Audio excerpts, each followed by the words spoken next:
toutes et à tous sur Cocotte TV. Aujourd'hui, nouvelle vidéo de présentation. On va de nouveau vous parler de carte mère haut de gamme avec un nouveau modèle TRX 40, donc à destination des Threadripper d'AMD. Et on va vous parler de la Prime TRX 40 Pro par Asus. Une carte mère qui se destine plus aux créateurs qu'aux gamers, qui fait le plein d'équipements. On a un énorme socket TRX 4, on a 16 phases d'alimentation, 2 8 pins CPU pour pouvoir alimenter tout ça. On a 8 DDR4 en 4400 MHz maximum et on peut mettre jusqu'à 256 Go de RAM. On a également 8 SATA, 3 PCI Express tout en 16X. Une partie audio un peu poussée, de l'Ethernet 1000, le prix de tout ça un petit peu plus de 500 €, et on vous propose de la découvrir, c'est tout de suite, c'est maintenant, c'est sur Cocotte TV.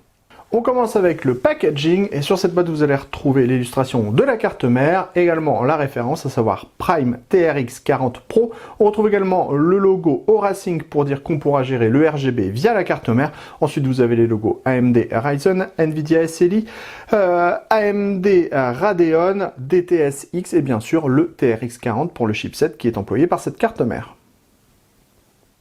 On passe rapidement au bundle, on va trouver la notice d'utilisation, le DVD avec les pilotes, les utilitaires, des supports pour ventilateur additionnel ou alors SSD M2 à la verticale, les câbles pour la gestion du RGB, 4 câbles SATA, les vis à destination des SSD M2 et enfin le bornier avec le Power On, le Reset, le HDD LED, le Power On ou encore le petit haut-parleur.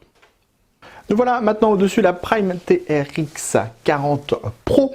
On commence avec au centre l'énorme socket TRX 4 pour les AMD Ryzen Threadripper.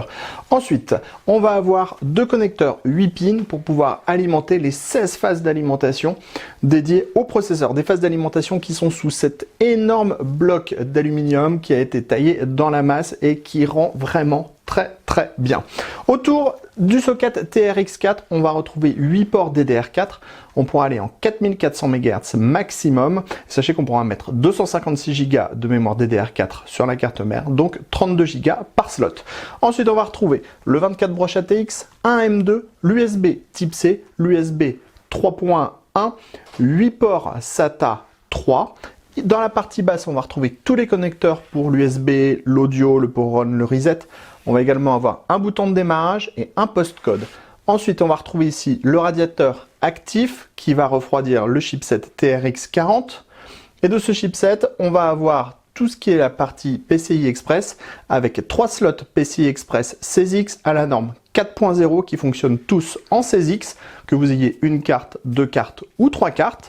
On va également avoir ici un PCI Express 4X 4.0 et enfin sous ce radiateur, deux emplacements en M2 qui sont eux aussi en PCI Express 4.0 et câblés en 4X. Enfin, sur la gauche, on va retrouver toute la partie dédiée à l'audio, isolée du reste de la carte mère. À l'arrière de la carte mère, rien de spécifique, on retrouve juste l'énorme support qui va venir renforcer le socket TRX 4. On passe maintenant à la connectique qui est disponible à l'arrière de cette Prime TRX 40 Pro. On va retrouver 4 USB 3.1, un reset BIOS, deux autres USB 3.1. Ensuite, on va avoir de l'USB en 10 gigabits par seconde avec un port en type C, un port en type A. On retrouve de nouveau deux USB en 10 gigabits par seconde avec deux types A. On retrouve un Ethernet 1000 avec une base Intel. Et enfin, on retrouve le son en 7.1 avec support d'une sortie optique.